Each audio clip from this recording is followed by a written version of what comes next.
Welcome to another session of Asian Pathfinders Fireside Chats. So I'm Pallavi Ade, along with Shreyas Deshmukh, we are the co-founders. And today we have the pleasure of two dignitaries, General Huda and Amit Kaushik sir, joining us today for the session on economics and geopolitics of India's defense procurement. So this session is part of our month-long series, which is dedicated to various aspects of India's defense sector, which is we started with the priorities. Today we are on procurement, and next is going to be the production aspect of it. So before I hand it over to Oishi Kundu, who is the moderator of today's session, just a brief about us. We are a knowledge sharing platform. We started last year.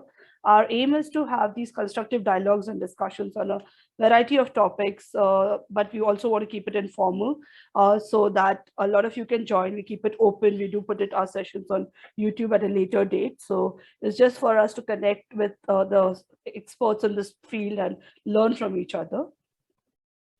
So like I said, this month we are doing it on India's defense sector. We have the priorities, production and procurement. The next session is going to be on India's basically in-house self-reliance of India's defense production sector, which will be next Saturday. Then you can basically just look at our social media and keep a track of it. We have a few basic guidelines. We always ask you to respect the views of each other, but please put your questions and comments in the chat section because we do love to hear from you. So please do put in that, and the moderator will take it after the speakers have made their opening remarks. And also respect intellectual property. And like I said, do not put any defamatory, abusive content. If that happens, then unfortunately, we may have to remove you. And you can find us on social media. Asian Pathfinders is there, Shreyas, I am, all of us are there. So you can always reach out to us for any questions, comments, anything. So today's session, we have the pleasure of Dr. Oishi Kundu moderating today's session. Oishi studied economics at sorry about that, at St. Stephen's College in Delhi, and she graduated in 2015. Education in postgraduate was at Sciences Po Paris, where she was involved in the study of defense economics and defense procurement, and a master's thesis on defense procurement challenges India won the Prix Bastien Enrolde Award, as well as the Defense Economics Award from the Ministry of Defense and the French government. This was in 2017. She then joined the University of Manchester as a PhD student. Her doctoral project was exploring the similarities and differences between defense and civilian procurement in the context of public procurement and innovation research. She is currently the researchers at ALAB, working as on the Innovative Future Services Program, which seeks to improve the procurement and innovation capabilities of the local government in Cardiff. So it is over to you, Oishi. I'll just stop sharing. Thank you so much, Pallavi, and good morning to everyone present here. Thank you for inviting me to moderate this session. It's an honor to introduce the speakers of the day, which I'll do very briefly, which will not do justice to their long and illustrious careers. So bear with me. General Huda, PVSM, UISM, AVSM, VSM, and BAR, has served in the Indian Army for 4 decades. He's now a senior fellow at the Delhi Policy Group and the co-founder of the Council for Strategic and Defense Research, which has some very exciting resources and projects related to defense and security issues. Mr. Amit Kaushik has had a long career in the Indian Defense Account Service and is an expert on financial management in defense. I have known him most prominently through his work with the IDSA, where his comments on defense budgeting and procurement issues have been extremely informative. And I think with the 2 speakers today, we are in for a treat, especially because they are quite appropriately coming from different backgrounds, but addressing the same topic. And defense procurement is a topic where decision stakes are high, system uncertainties are high, and we are therefore in the realm of post-normal science.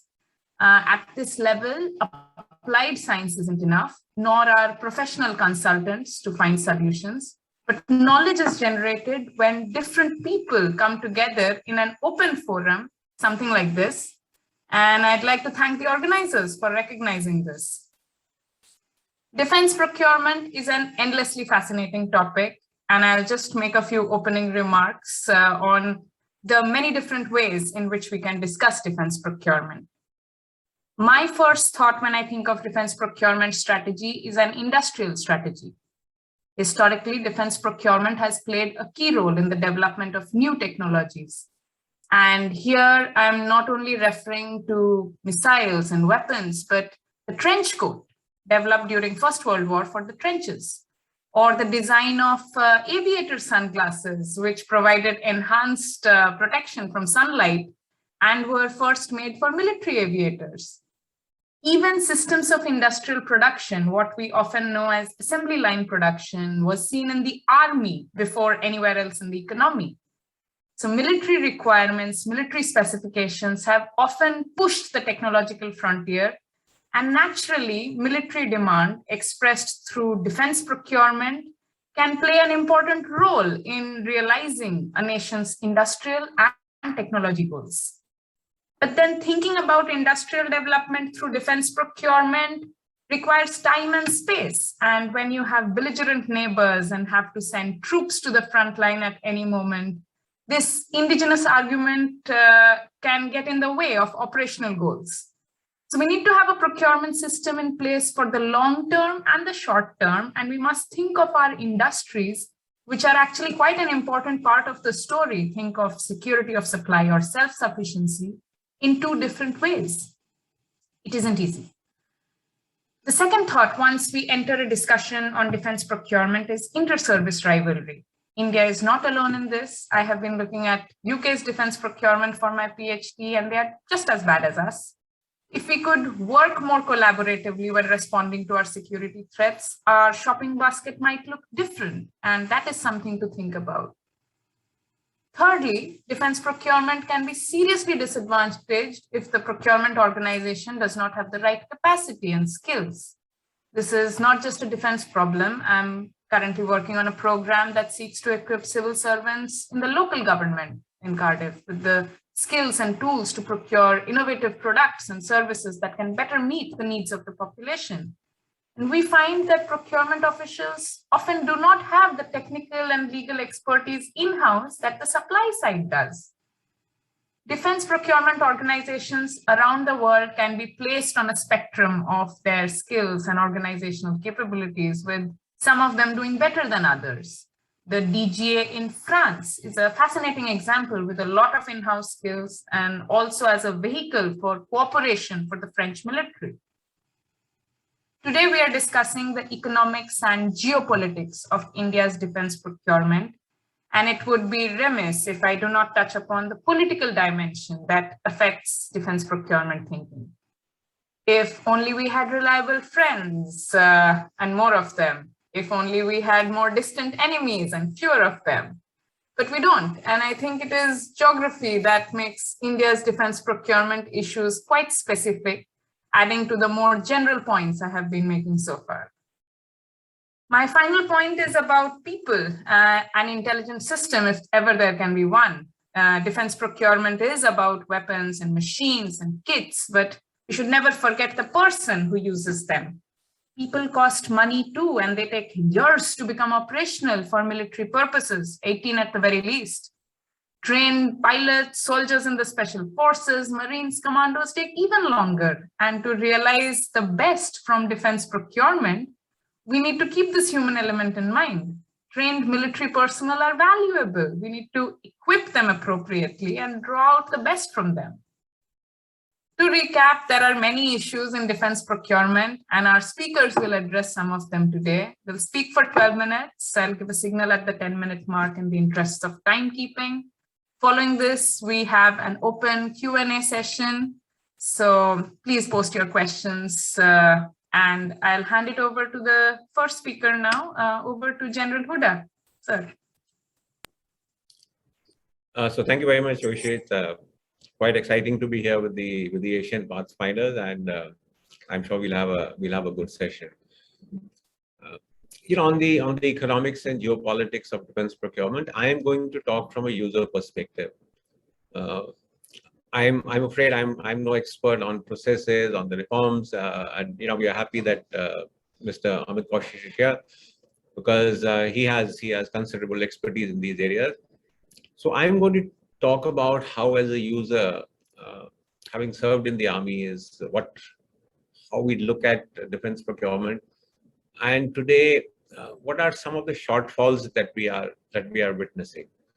We must understand that money is always going to be limited. I mean, we can't have the defense budget that we want.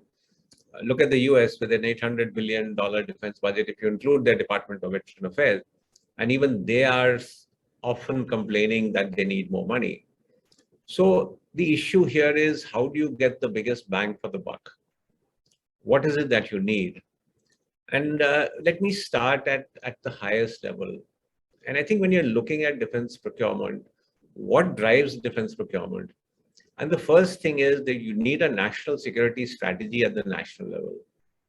From the national security strategy, you will draw out your national defense strategy, call it a national military strategy.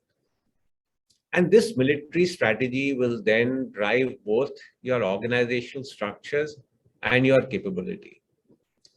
I mean, what is the basis of, say, we want A, B, or C type of capability? It has to be based on our strategic thinking, our strategic thought process.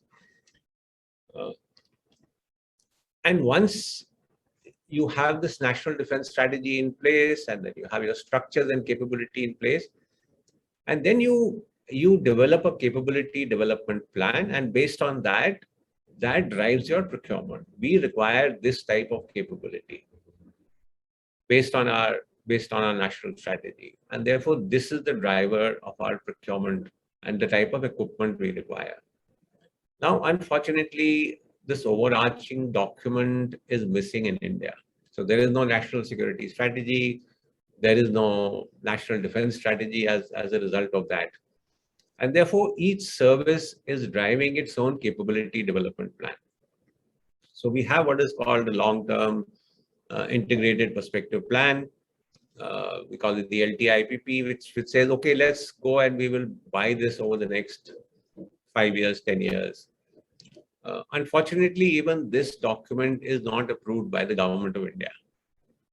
So you have three services having their own capability development plans, procurement plans, none of which are actually approved by the government. And so the point that Oish is making, that each service is therefore driving its own plan and vying for limited resources that are available. And so you find there isn't a very good link between your defense budget and your procurements. So money is allotted every year, that this is the amount that we are giving you, and then you have to make do with this. A better system would be that over the next 5 years, these are the procurements we need, and therefore we are going to allot money and budget to you so that you can buy this capability. You can buy these equipment that you require. That would be a more streamlined system rather than just saying, here is the money, now you make do with what. So that, as I said, there is not too much of a link between the budget and capability development. I'm not saying that we are not modernizing. We are buying things that are required. But I'm saying this modernization could become a part of a more comprehensive plan, which currently is missing. And so each service is pushing its own requirement. Let's take the case of the Apache attack helicopters that we bought from the US. So initially, the Air Force went and bought 22 of them. Then suddenly the Army said, no, we also need. And then 2 years later, okay, 6 are being bought for the Army. By then, the price has gone up by almost 60%. The other problem with each service driving its plan is that areas that straddle the three services often get missed out. And those are areas like cyber, information warfare. There isn't enough sort of focus on those areas. And now that we have the CDS in place, hopefully He's looking at this comprehensive capability development plan and will address some of these areas. The other thing is when you're looking at defense procurements, since in the past there was no carryover of funds, so you had to spend everything within that year. That makes maybe good budgetary sense. The thing is, sometimes there is a scramble, and I've seen this practically myself. In this scramble to spend the money, it's often buy what is easier to buy rather than buy what you need. So since it's easier to procure a item, and because you need to spend the money that year, sometimes it happens that you end up buying something which may not be of the highest priority, because the item of the highest priority is more difficult to procure within that sort of financial year. And finally, the dependence on foreign equipment. While we are getting good and modern equipment from abroad, the fact is that it's enormously expensive. Now you have the Rafale, which is a fabulous aircraft, but we've ended up sort of the total cost of the 36 aircraft is about $9 billion, and if you take out about $5 billion of those for weaponry, maintenance, equipment, etc., you're still buying aircraft at more than $100 million each. Compare it with how much the US buys an F-35 for. An F-35 is considered the most advanced aircraft in the world, is considered a flying computer. To the US military, it costs less than $80 million. So when you're buying something from abroad, obviously you're going to end up, paying much more for it than if you had an indigenous industry. On the issue of geopolitics, I think Oishi has also, mentioned it. There is big money, there is impact on bilateral relations. What are the alliances that you have? What is the kind of equipment that you can buy from them? I mean, when you're looking at the latest AUKUS alliance, Australia, UK, US, I mean, the three countries were already allied to each other. What has changed and what is critical is the fact that nuclear submarines are being transferred as part of this thing. So, weapons sales, weapon trades have a huge geopolitical impact. In our own case, you could see what is happening with the S-400. It's a part of the geopolitical competition between the US and Russia. And the US is telling us that you might have sanctions against you if you buy the S-400 equipment.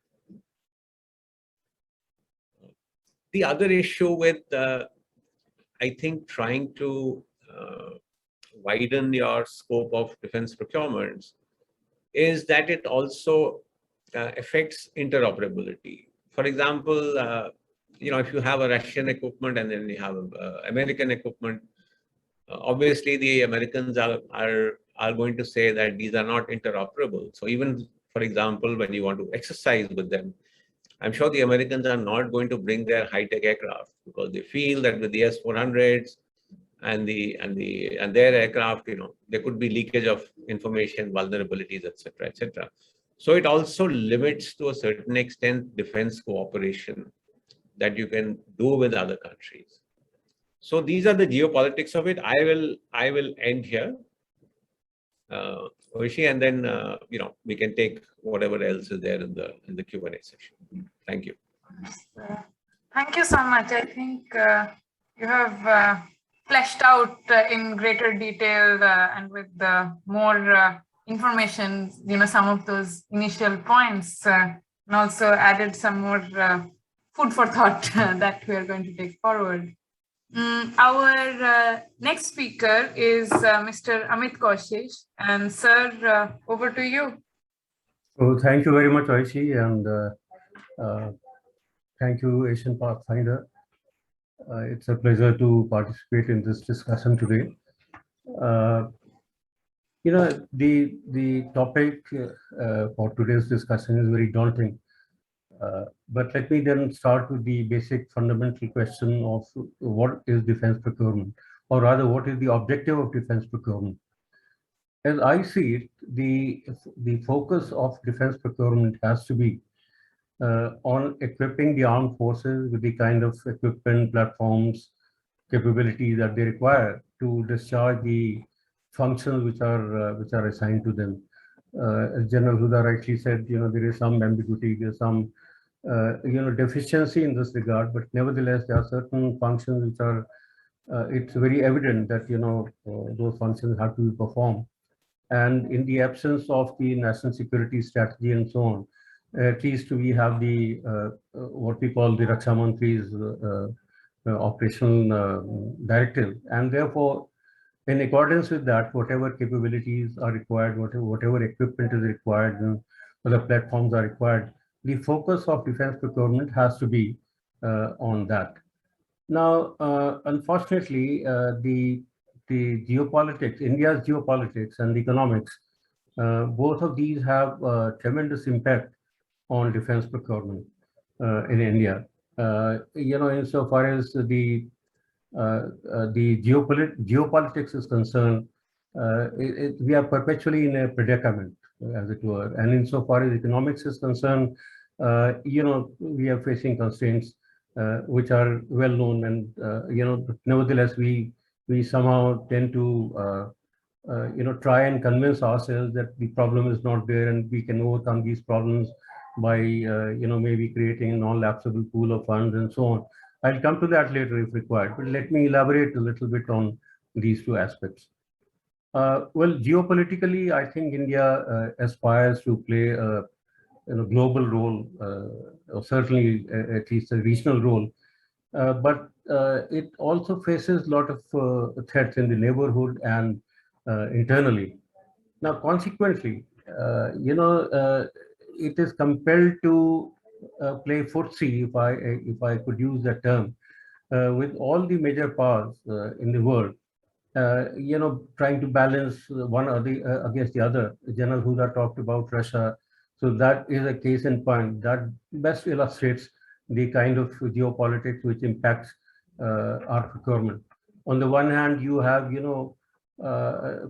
have been, our imports from Russia, from US have been increasing, which again is the result of geopolitics. And on the other hand, we have a situation where, we want S-400, but, there is also CARSA looming somewhere in the background. So this constant interplay between the powers impacts defense procurement of the country.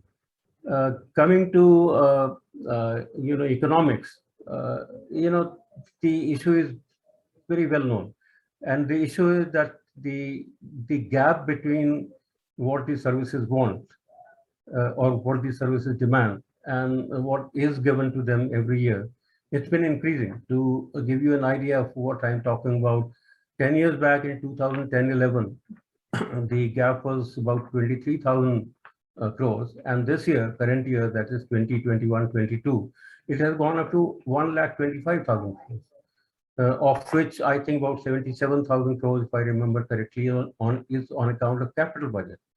So there is a huge problem there, and while all our strategic allies all over the world would like us to spend more, and even the services would like to have more money, but the fact remains, the bottom line is that at the end of the day, the government has to have money in its pocket to be able to spend, and which is where the rub lies. Successive governments have not been able to raise adequate revenues to be able to allocate the kind of funds which are required for defense. So these two factors, insofar as talking about geopolitics and economics, in a very broad sense, have been impacting defense procurements in the country, and will, in my view, continue to impact defense procurements in the near future. While today's topic is only about geopolitics and economics, but I think it will be important to also raise some other issues, talk about some other factors which have a bearing on defense procurement.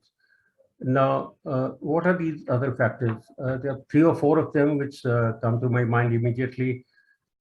First of all, and this has been talked about, so I'll not go into any manner of detail on that, but you need to have a broader policy framework, strategic policy framework within which you could fine-tune your acquisitions.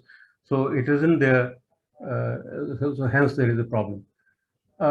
Secondly, the problem, and I've been arguing this for a very, very long time, the defense planning in the country, within the constraint that we face on account of the absence of national security strategy, it has been very, very disjointed. And, it is financially untenable, unviable. And this has been it's been a problem at least for the last 20 years that I am aware of. The third issue is, the absence of a very crystallized policy on procurement. So you have defense acquisition procedure, but you don't have a defense acquisition policy. There is no such thing as defense procurement policy or defense acquisition policy. Everything is mixed up. We present the policy through procedure. But there's a huge problem there. We don't have the time to go into that. But the absence of policy is an important factor when it comes to defense procurements. And then, of course, some policies which are in place, like the policy on indigenization, it is partial and it is very confusing. To just give you a very brief idea of what I'm saying, the indigenization policy promulgated by the Department of Defense Production for the DPSUs, it says that the import substitute should be invariably, cheaper than the cost of the imported item. Now, that's not going to happen. Actually, I mean, not in all the cases, in any case. And initially, in none of the cases, this can happen. So, this kind of ambivalence or confusion in the policy also impacts defense procurement. And, another 2 points. One is about the cumbersome procedure that we have in place. You all know that the Army Chief recently, twice, in fact, once at USI and second time within a month or so at CII, he talked about the complications in the procedure. Well, I have some reservations about what he said, but nevertheless, the fact remains that the procedures, despite all the revisions in the last 10-15 years, continues to be extremely cumbersome, impacting defense procurement. And lastly, the absence of bespoke defense acquisition organization, say on the lines of BGA, as Oishi said earlier. So these are some of the things which come to mind immediately, which impact, apart from the economics and geopolitics, which impact defense procurement. To be fair, it's not as if there have been no reform. The problem is, I would argue that these reforms have been very, very disjointed. And also none of the reforms that I can think of were, clearly thought through or are thought through before these are announced and promulgated. So which creates a problem. Lastly, I would like to mention, that, certain reforms which could have made a huge difference, these have been completely forgotten. We talk of, DGA, the absence of a DGA-like organization in India, but it's not very well known now that, in 2015-16, or around that time, the then defense minister, in fact, set up a committee to, look into the possibility of creating something on the lines of DGA. And I had the privilege of being a part of the committee. And a report was given, a roadmap was actually chalked out to create a bespoke organization, defense capability acquisition organization, which could take care of the entire process from the time the operational requirements are converted into qualitative requirements till the end, till contracting, post-contract management, outreach to the industry, research and development, and so on. But today, I'll be surprised if even a copy of that report is available. So these are some of the problems which impact defense procurement in the country. I'll stop here. I'll hand it over to you, Oishi. Thank you. Thank you so much, sir. I think now that we have heard some opening remarks from both speakers, I have got a lot of notes that I have sketched around, some of the points that you mentioned. And again, like, how lovely this panel is, that we have the user perspective and also the perspective of, from the procedure side, and this inside information on how they look. If I can start with the questions, and of course, inviting members of the audience also to submit their questions. I think it's a great opportunity to have these experts with their experience and expertise here. My question is about when you mention this strategic policy framework, or this plan, essentially.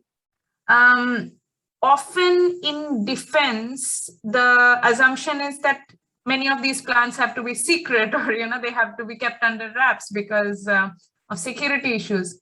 But at the same time, transparency is important because General Huda has written elsewhere about how if other countries don't know what are our red lines, they won't know how we respond and things like that. So where do you see this going forward? Like, is this a thought that our organization, that the Ministry of Defense entertains often, like balancing between this transparency for deterrence and at the same time these constraints of maintaining secrecy and security of information regarding procurement?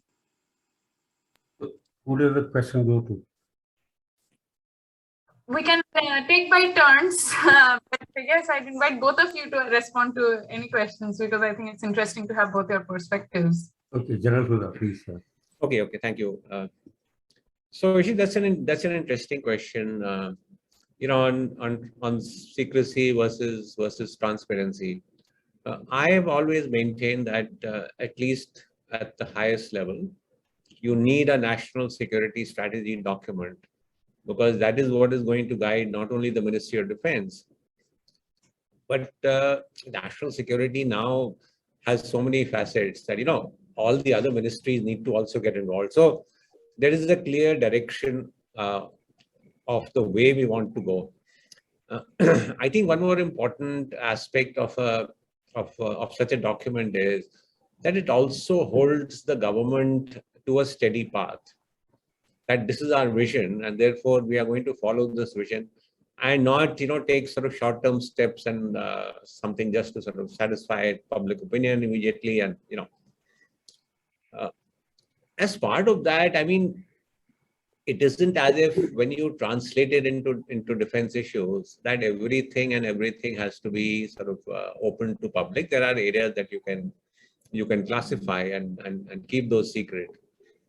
But that doesn't mean, at least say within the three services and the government and the Ministry of Defense, at least within that, the Ministry of Defense must lay out a broad capability development plan. This is how we want the services to develop. Maybe the services draw it up themselves, but it has to be approved by the government. It's only then that you will find that procurements, are being driven with certain amount of purpose. Today, there is a lot of duplication within the three services. I gave you the example of attack helicopters. You see a similar sort of weapon systems like the BrahMos missiles, there with the Army, it's there with the Air Force. You have the Akash air defense systems, there with the Army, there with the Air Force. So I think once we are clear about what sort of capability we require and it's approved by the government, then it would be good that there is a process, there is some thinking about how much budget is required. On what we need, I think the industry must know that these are the capabilities and weapon systems that the military is looking for. It's only then they can start, looking in future to even develop the indigenous industry, for example. So there is a limit to how much you can keep these things, sort of secret and classified. So that's what my sense is. Yeah, Mr. Amit. Yeah, so okay, let me answer this question in the context of defense procurements. You have General Huda talked about LTIPP. So LTIPP, of course, is a public document. I mean, there is a public version of that which is there, which is available on the internet. on MOD's website. Of course, you can't really disclose the plans, but you can certainly disclose what is of interest to the industry. And that was done even in 2007. It was done. Subsequently, this LTIPP, I think there's another LTIPP which was posted on the MOD website. So all that information is available for the benefit of the industry. The problem with that, however, is that I mean, the first time when the LTIPP was issued, I wrote an article saying that it will not be of much help to the industry, and well, expectedly there was a lot of flack I received. But the fact remains that, you know, unless you are in a position to give details of what you are going to buy, when you are going to buy, and so on, the industry will not be in a position to, you know, or cannot. There is no business case for investment, and, you know, preparing themselves for supplying what the armed forces need. Now, herein comes the issue of planning. Since we are not able to, we have not been able to plan, you know, very well in the past. This impacts the quality of the LTIPP or the nature of the LTIPP. But I want to say another thing here, that, you know, this question of approval by the government. Now, to my recollection, the last 5-year plan, which was approved by the Defense 5-year plan, which was approved by the CCPA, or was it CCS anyway, was the 6th plan. But my sense is that it did not really make any much of a difference insofar as defense procurements are concerned, because the approval of the plans by the CCS or earlier CCPA is only an in-principle approval, which only shows that you know, they don't go into the question of how the plan has been prepared and so on and so forth. And their approval also does not really mean that each single you know, proposal that is included in that is approved, already approved, and you can go ahead. Everything depends on availability of money. So that's one thing. The second thing is that even now, the LTIPP and the plan, these are approved by the TSE, which is the highest decision-making body in the Ministry of Defense, Defense Acquisition Council, which is headed by the Defense Minister. So I think the issue, while there may be some merit in the argument that it should be approved by the government, which means the Defense Ministry and the Finance Ministry and the Prime Minister and so on. But the fact remains that the problem is on account of money and the availability of money over a certain period of time. Here again, I want to share one experience. I don't know if things have changed since then, but when I had the occasion of dealing with defense planning, that was around 2005-6, around that time. The plan which was prepared that time, it was based on indication of money that will be available over the next 5 years, and that indication was given by the Finance Ministry. So the problem is not about the lack of you know, visibility as to what kind of money will be available. The problem is on account of the fact that we are unable to you know, manage within the kind of money which is, in a manner of speaking, promised by the Finance Ministry. That is where the problem is. And therefore, all this transparency and all this information given to the industry will work only if you know, the plans, there is you know, the plans are in sync with the likely availability of funds. Thank you. I think, yeah, that kind of does touch upon like the cornerstone of like defense procurement problems that we face, this the information, the finance, and the process of it. We have lots of questions from the audience, and I think I should revert to that besides like my own questions that I have here. Following up on like the National Security Strategy document, I think Shreyas has asked this question of what are the reasons behind not having one? And I suppose here we can have some responses on your experience of like, you know, yeah, why do we not have this document? What's stopping this document from happening? And as you mentioned, does having a CDS now make it more likely, or what's in the future? General Huda? Yeah. So, it's not as if a national security strategy has not been attempted. So there is talk that, the National Security Council Secretariat has on, 2 or 3 occasions has produced a draft. Unfortunately, which has not come out and not seen the light of the day, or not been sort of approved. What are the reasons? I don't know. There seems to be some hesitancy, and it's purely my impression. I could be wrong. There is some hesitancy in openly calling out, our strategic adversaries, and saying, yes, we are looking at a long-term strategic challenge. This country could be a challenger for us.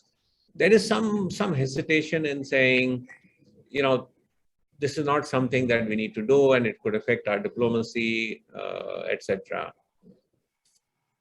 Also, I think there is some hesitation to say that this is our long-term strategic path, and sort of tie down our hands and reduce our flexibility. Geopolitics is changing very rapidly, and therefore you don't need to really tie yourself down to anything and retain that flexibility. To me, these arguments, the advantages of having a national security strategy far outweigh not having one. You would be aware, I wrote a small national security strategy document for the Congress Party in early 2019, February, March 2019. After that, I've been going and regularly giving talks at the National Defense College of Combat. It's now been 2.5 years, and I find that I have to do only very, very minimal changes in my presentation. The ideas, the thought process has not really, the long-term strategic thinking and what we need hasn't really changed.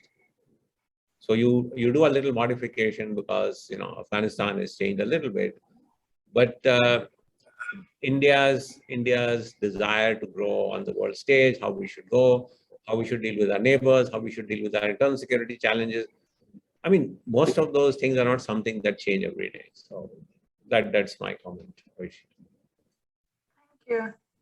I think, Amit sir will also have something on this, because he did mention the leadership aspect in defense procurement. I have very little to add, but there are 2 things which I would like to add to what General Huda said, all of which I agree with him, which is absolutely correct. One is that, to have an effective national security strategy, there has to be political consensus. Now, that unfortunately, I think has been missing. It's something which is, in my view, especially under the present circumstances, something very hard to achieve. You would recall perhaps that, about 2 decades back, the then defense minister, I'll not name names, he mentioned in the parliament, or maybe outside the parliament, that today our biggest challenge is from China, or something to that effect, he said, and all hell broke loose. And what he said was absolutely right, and it was actually mentioned in the annual report of the Ministry of Defense. But nevertheless, it created tremendous difficulties, diplomatic problems, and so on and so forth. So, this is where I think the hesitation comes in. Well, how soon it can be got over is something which I can't really answer. No, of course. Yes, I think that is...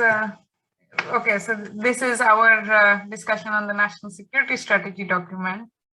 If we move on to, I think this is a question on the Atmanirbhar and self-reliance in defense procurement that the government has been talking about, or like we have been discussing it for the last few years.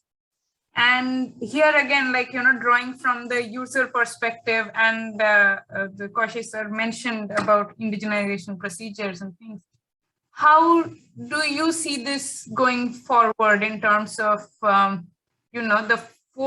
the armed forces, the indigenous industry, and our procedures collaborating to deliver Atmanirbhar? Where is it at? Where do you see it going forward?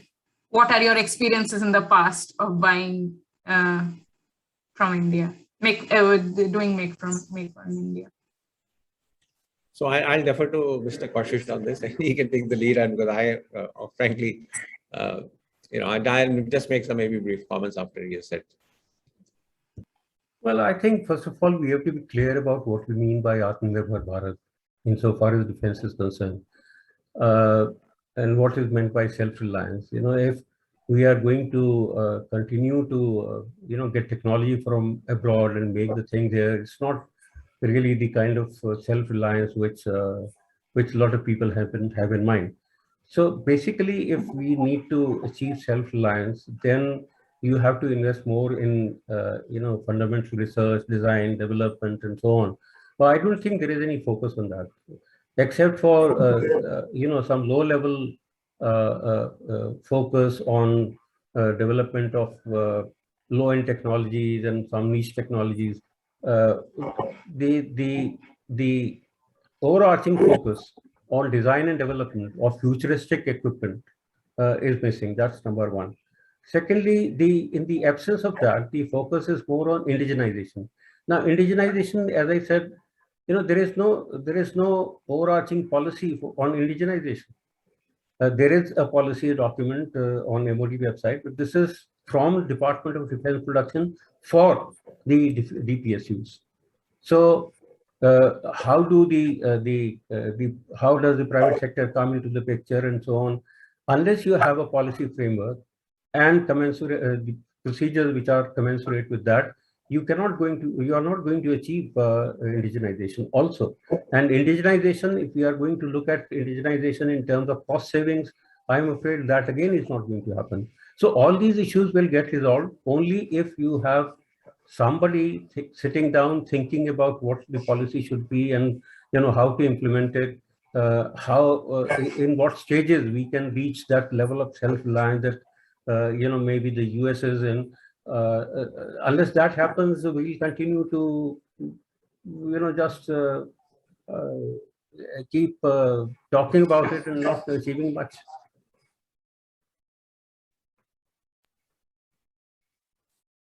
I don't have anything more. What Mr. Kaushik is talking about, policies and procedures, that actually is at the heart of whether you are able to achieve indigenization or not. I mean, look at Chinese made in China 2025 plan and see how comprehensive it is, what all it offers, what are the steps that are being taken to achieve that.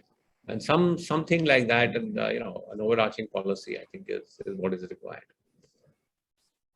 On the industry argument, so my insights from the innovation research part is often we talk about small firms being the driver of innovation, and I have always wondered whether in our defense planning and defense procurement, whether we put too much focus on the big items, the headline items, like we are developing our own aircraft, rather than the small items like we are developing engines for aircrafts, given for the Tejas we're essentially buying the engines from abroad. And I think that's where I find the indigenization argument, like why can't we start small rather than start big? I wonder if you want to put thoughts here, or I'll move to another question because we have lots of questions. Just a short answer to that. Of course, it's not as if the focus is only on the big items. I mean, you have IDEX. It's a scheme for innovators, where startups, individuals, IITs, everybody is participating. But all these things don't really add up to the kind of self-reliance that we are looking at. There's a lot that is happening insofar as low-end not low-end, but niche technologies are concerned, and small little things are concerned. So Indian companies are doing very well. But the point here is that self-reliance also, basically, to me, I mean, it's a matter of perception, would mean that we are able to make our fighter aircraft, our transport aircraft, our tanks, and so on, of the kind which are acceptable to the user. Incidentally, I'll not go further into it. So unless you are able to do that, and where again the smaller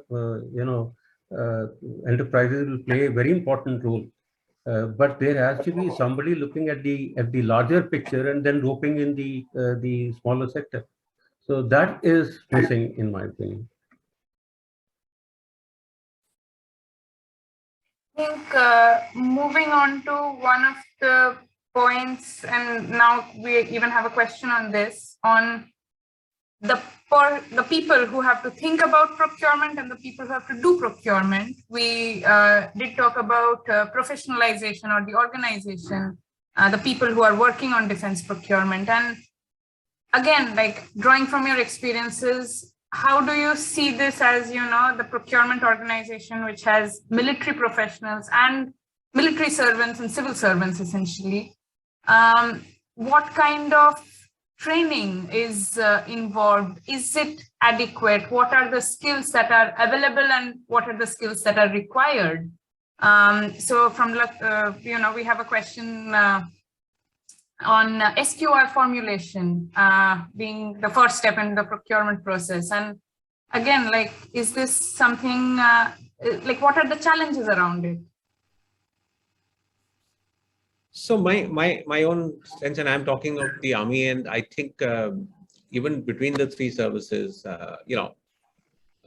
there is a capability sort of differential. So we tend to ourselves in the Army say that Navy is perhaps sort of the best equipped with this because they have much longer tenure, people who have been there, in this process and procedure.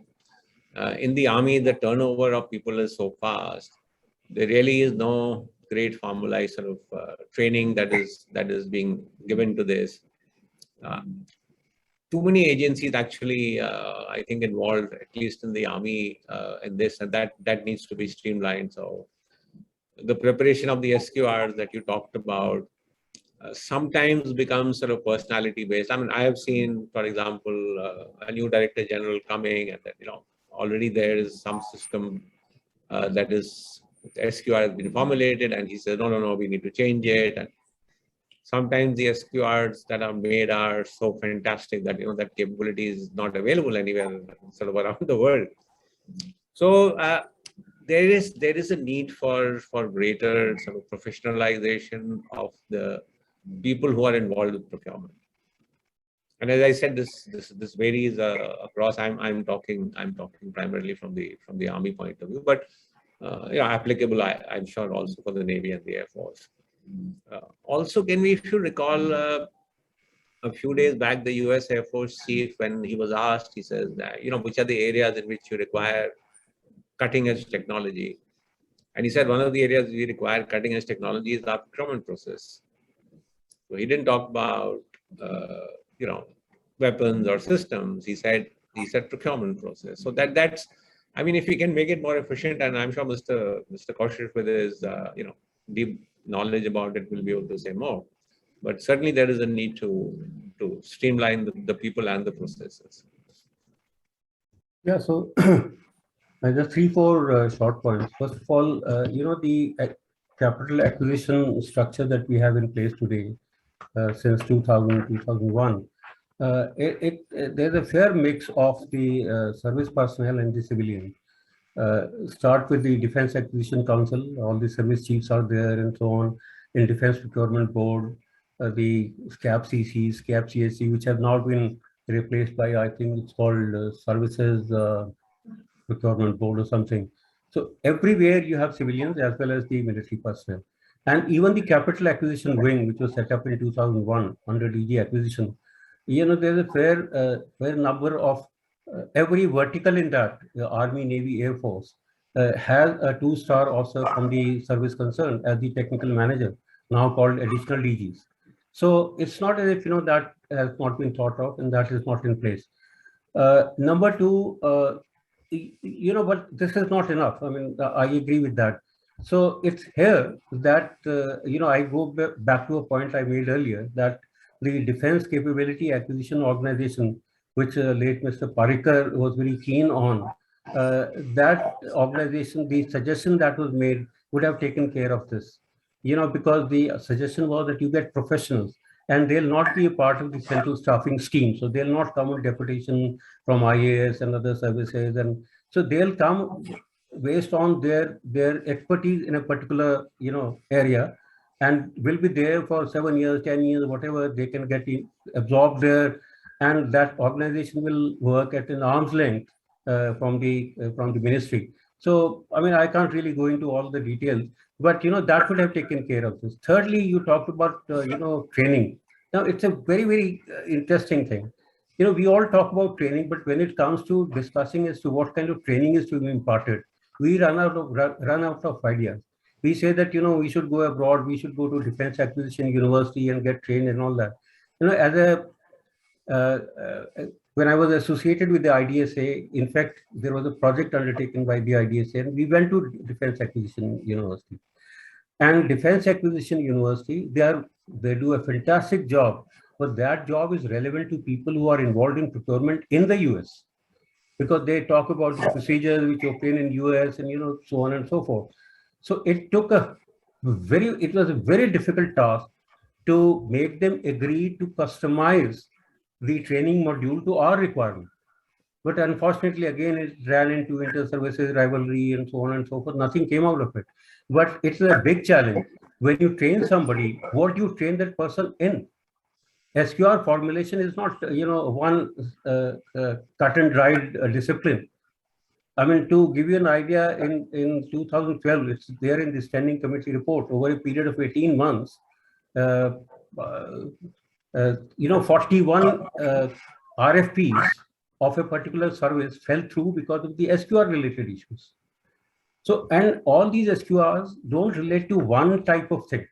So you'll have to have people who are experts in vehicles, people who are experts in, firing systems, people who are experts in flying systems and so on. So what kind of training can you give?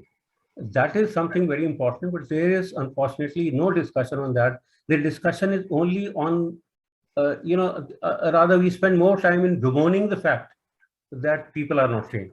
So I think we need to move beyond that and start discussing as to what kind of training is actually required and how it can be imparted. I think that's a very powerful point you've made there on what that training should look like. And yes, perhaps more discussion there. I think we seem to be running out of time, but I'll look at Pallavi to alert us on that. One question that I think I have wanted to ask is when we talk, and the General Huda did touch upon, like, cyber security and cyber warfare, space warfare that sometimes is talked about. In terms of procurement, I have, or what I find is that we seem to still need conventional weapons and at the same time, these new technologies. So is it just going to be an addition on our to-do list or on our shopping list for defense? What does the future of defense procurement look like? Is it going to get bigger and bigger? Or are we going to stop buying some things and start spending more money on other technologies? What are your thoughts? So, Aishi, I think we need to, the three services need to sit down, and I have always advocated this, look at the future. What are the kind of, wars that we are going to fight in the future? What will they look like? What are our adversaries going to be? And come out with a joint war fighting strategy. So all the three services sit down together and say, this is our joint war fighting strategy. And based on that, you have to start looking at what capabilities you need to develop. Now, are you therefore looking, at systems which are reliant on artificial intelligence? Autonomous systems will have more and more role to play in the future. Information warfare will have a greater role to play in the future. Cyber will have a greater role to play. And once you have decided that, then you say, okay, these are the capabilities that we need to develop. I'm not suggesting that you can completely do away with conventional sort of systems and conventional weaponry. But as we are peering into the future, we are going to find that technology is going to have a transformative role. And therefore, we need to adopt more and more of that. So I'm not, it's not either this or that. It's all dependent on how we visualize the character of future wars that we are going to fight on our borders. So that is, I think, something that, and based on that, we need to look at our kind of capabilities that we need. Yeah. Sir? No, I have nothing to add. I mean, I entirely agree, except that, the shopping list will certainly enlarge in times to come. There is no question about it. And there is no, why should we actually be concerned about it as long as we have the money to do that? So the question again comes back to money. If we have the money, we shouldn't really be bothered about the size of the shopping list. If we continue to face the problem, then of course this issue assumes significance as to what can be jettisoned and what can be included. So that's a dilemma we'll continue to face. I suppose there will always be that resource constraint because money can always be used elsewhere, the guns versus butter dilemma. But I mean, so Pallavi says, I can take one more question. And that question is directed at Mr. Koshish, but, of course, perspectives invited from both speakers. And it relates to our discussion about MSMEs and large corporates. And I think we must put DPSUs also in this picture because they are so important in India's defense industrial landscape. That are there any policy formulations that might emerge to support, this startup ecosystem and large corporates getting involved in defense procurement? Large corporates getting involved in defense procurement, I'm not really clear about it. But there are policies in place which require, for example, the DPSUs to buy a certain percentage of what they buy from the MSEs and so on and so forth. So all that is there. There is a policy for startups. The DRDO is they have a defense technology fund where they are funding even the startups. And there is this Defense Innovation Organization which has schemes like IDEX where they come out with challenges. They throw a problem and ask the people to respond to that and take up the challenge. So they have already completed 4 or 5 of them. So all this is happening. But again, I go back to what I said earlier. All these steps are disjointed. They don't, unfortunately, add up to a whole. This is where the problem is. I don't know if I have answered the question, but what I understood from the... So you've gone on mute. No, I just said that I don't know if I have answered the question, but I have answered what I understood from the question. Yes. So I suppose the answer is that we don't have a joined up approach yet. Yeah, that's right. Actually, everybody is involved in some kind of activity. Take, for example, indigenization. Every service has a directorate of indigenization. They are involved in indigenization. The DPSUs are on their own involved in indigenization. Through defense procurement, we are promoting indigenization. All these efforts have to be DIO, which I mentioned earlier, Defense Innovation Organization, which is administered by the Department of Defense Production, that is involved in this. DRDO is involved in this. But where is that linkage? That, at least to me, is missing, and which is why we are not able to synergize all these efforts into something which is tangible and which one can see and clap. Yeah, and I suppose that is where we seem to have a lot of, again, we have lots of people and lots of ideas. It's just a matter of bringing them together under one roof. I don't know whether it's a geography or a space thing, like, do the offices need to be constructed differently to bring these people together? I don't know. No. The problem is that I once wrote a piece, who does the thinking for MOD? I still don't have the answer.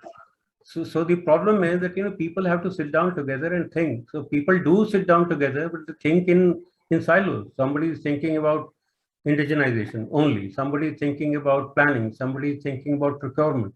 But the broader overall overarching thinking is missing. So unless that is there, part of it the problem could have been taken care of had we created that defense capability acquisition organization, at least thinking in regard to all aspects of defense acquisition would have been taken care of by that organization. But that, of course, that idea has been given up.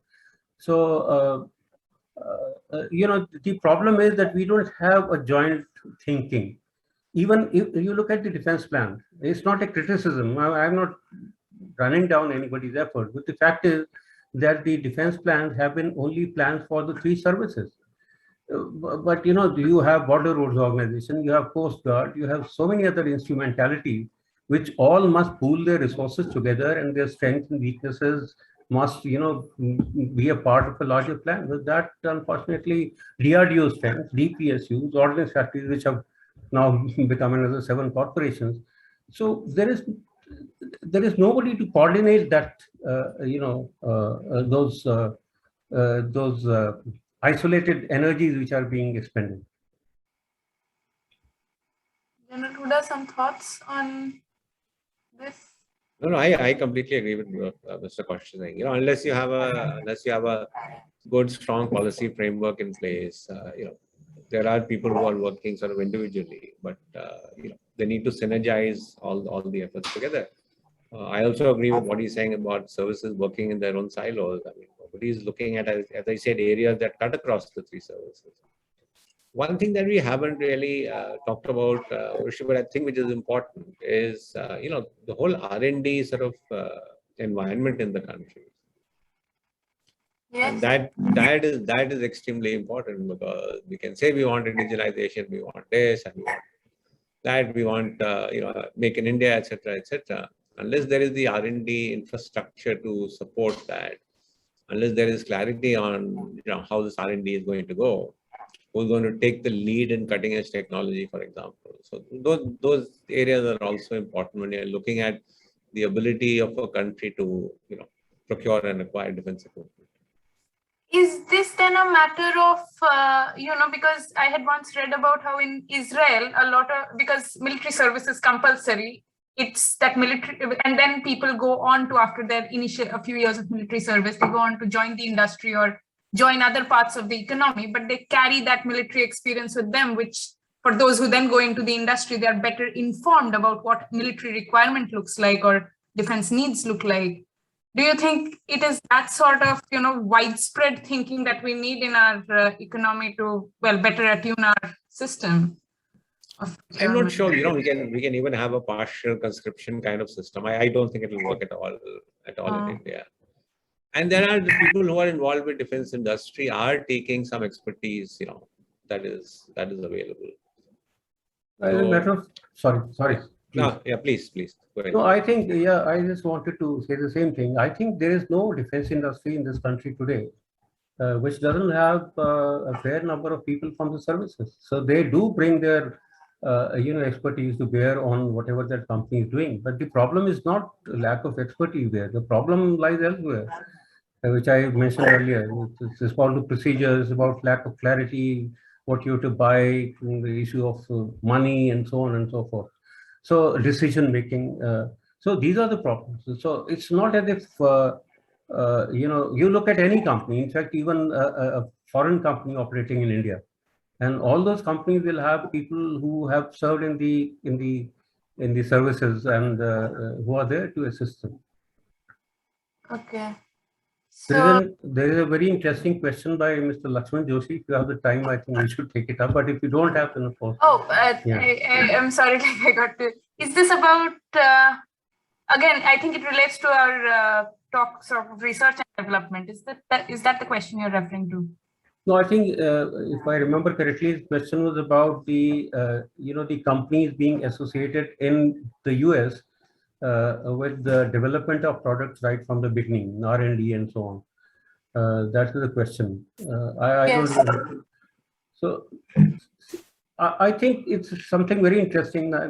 The point is that first of all, there is a historical context to it, because if you I'm sure you are aware that till the end of the First War or even thereafter, even in America, most of the defense production was in the private in the government hands, and it was the compulsion of the Second World War, which I think the then President who was the president, I don't remember. Anyway, he's the one who said that we need to synergize the efforts of the private sector and the public sector, and brought in both the sectors together.